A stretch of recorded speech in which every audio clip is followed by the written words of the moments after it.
Okay, so I'm sure you've all seen that video by now. You know, the one from the ICC Men's T20 World Cup, Scotland versus England. Ah, yes. Beautiful day for cricket until, boom, six goes flying. Oh, yeah. Not over the boundary, Nope. straight into a solar panel, Uh-huh. shattered it, and suddenly everyone's like, wait, aren't solar panels supposed to be tougher than that? Yeah, it is kind of funny how just one little viral moment, this like almost comical clash of like cricket and clean energy has become this huge debate about how durable renewable energy systems actually are, especially up in Scotland. Yeah, and that's exactly what we're going to be looking at in this deep dive. So we've got an article here from Smart Homes called PV Smashed in Scotland During Cricket Game. It was published on October 24th of this year. 2024. And it's not just about the broken panel. It also talks about, the worries that this whole thing sparked in the comments section is wild. Let me tell you, people have some strong opinions.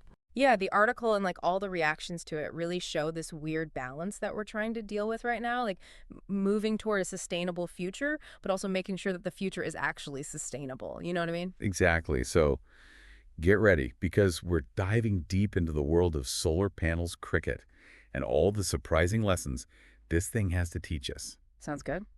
So first, let's go back to that crazy six. The article talks about the cricket ball smashing into the panel, and one person even said it was like something straight out of Crash Test Dummies. Oh, wow. I know, right?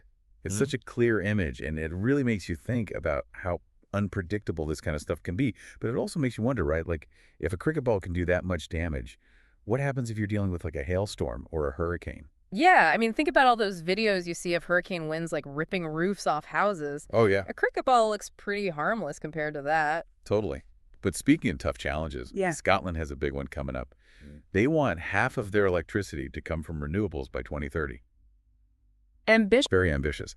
But this incident has some people wondering if relying so much on solar is actually a good idea. Yeah, it makes you wonder if this small event is going to have bigger implications for their plans for renewable energy. You know what I mean? It raises some serious questions about like, are the solar panels we have now strong enough to handle not just like everyday stuff, but also, all the extreme weather we're seeing more and more of? So it's not just about Scotland then, right? This one broken panel at a cricket match is making people all over the world question if we can really rely on solar energy. Exactly. And it goes beyond just the weather, too. Think about where we put these things, like near sports fields, in cities, on roofs. The location itself might make them more likely to get damaged. Suddenly, we're talking about urban planning and zoning laws, things you wouldn't normally think about with solar. Wait, zoning laws. Can you explain that a little bit? Sure. So zoning laws are basically rules about how you can use land and where you can build stuff. So if you're putting solar panels in a place where, hailstorms happen a lot, zoning laws could come into play to like minimize the risk or make sure they're built to survive those conditions. Right, you wouldn't want a rogue golf ball knocking out your whole town's power. Exactly. But thinking bigger picture here, if we're really going to rely on solar, these panels have to be way tougher, right? Absolutely. And that's where design standards come in. This incident really shows that we might need stricter standards around the world. We have to make sure that solar panels are designed and tested, not just for perfect weather, but for the unexpected too, like cricket balls or crazy weather. Right, and that brings us to another part of this whole situation, the money part. The article mentions that if we're always fixing or replacing damaged panels, it could make solar energy a lot less attractive financially. Right. Think about it. The economics of renewable energy are already complicated. Installation costs, efficiency, maintenance. Now add in the possibility of them getting damaged often. Suddenly those cost projections are useless and investors might get nervous. It's like that saying, penny wise and pound foolish. Saving money on cheaper solar panels now could cost a lot more later. Yeah, exactly.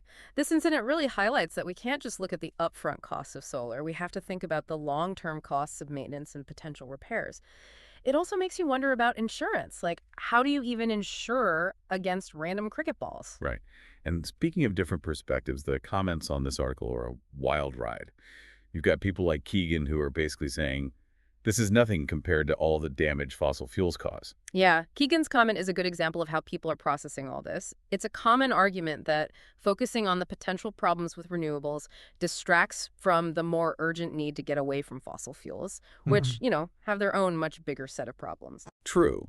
But then you've got people like Lillian and Carter firing back with, hold on, making sure renewables can actually work on IS, part of getting rid of fossil fuels. We can't ignore these concerns. Yeah, and that's the heart of the issue, right?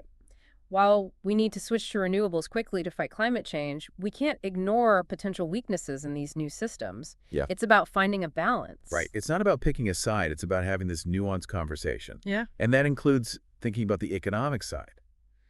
If solar keeps getting damaged and becomes too expensive, won't that hurt its appeal as a cost-effective solution? It absolutely could. That's why things like this, even though they seem small, are so important to analyze. They give us a look into the complex stuff we have to deal with as we change our energy systems. And before we move on, there's one more comment we need to talk about. Mm-hmm. Natalie brings up a point that really got me thinking.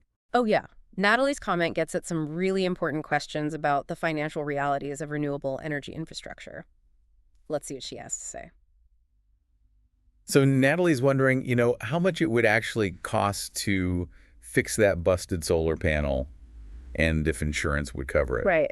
It seems like a simple question, but it brings up a ton of issues about like who pays for repairs and how we handle these surprise incidents when it comes to, money. It makes you think, like, have we really thought about all the costs that come with renewable energy? We talk about how much it costs to install them, government help and stuff. Right. But what about all the little unexpected problems, or in this case, cricket balls? Yeah, it's like buying a new car. You think about the price tag, maybe how much gas it'll use, but then there's insurance maintenance, maybe even a fender bender. Oh, yeah. Those costs can really add up. And Natalie goes on to say that this cricket ball thing could actually change how Scotland approaches its solar energy policy. Do you think that's possible? Like one event having that big of an impact? I wouldn't be surprised. I mean, policymakers pay attention to these kinds of things. This could make them take another look at building code safety standards, even those zoning regulations we talked about for solar installations in Scotland. You mentioned zoning earlier. Hmm.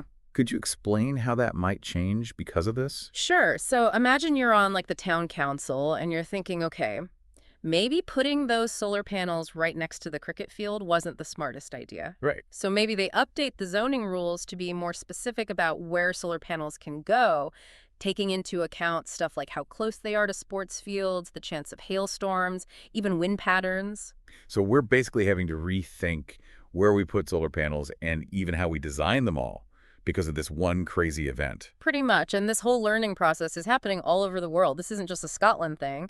As more countries switch to solar, they're going to run into their own unique problems, and they'll need to adapt their policies and design standards to match. Okay, so we've covered the incident itself, the potential dangers, the money side of things, even how this could affect policy. But let's bring it back to the people listening. Why should they care about a cricket ball hitting a solar panel on the other side of the planet? That's the big question, isn't it? I think this whole deep dive shows how important it is to be informed and to get involved, especially when it comes to complicated stuff like changing how we get our energy. We need to understand both the good and the bad about renewable energy, join these conversations, and push for smart policies that support a sustainable future. It's easy to get caught up in the hype, Yeah. all the promises of clean energy. Yeah. But this incident reminds us that we need to be practical too. There will be problems along the way, stuff we don't expect.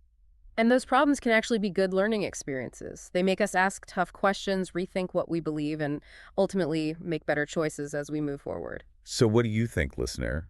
Do you see this whole thing as a sign of trouble for solar energy or just a freak accident, a funny story to tell at parties? There's no easy answer, and that's what makes this conversation so interesting. We need to move past simple explanations and really grapple with the complexity of this energy transition.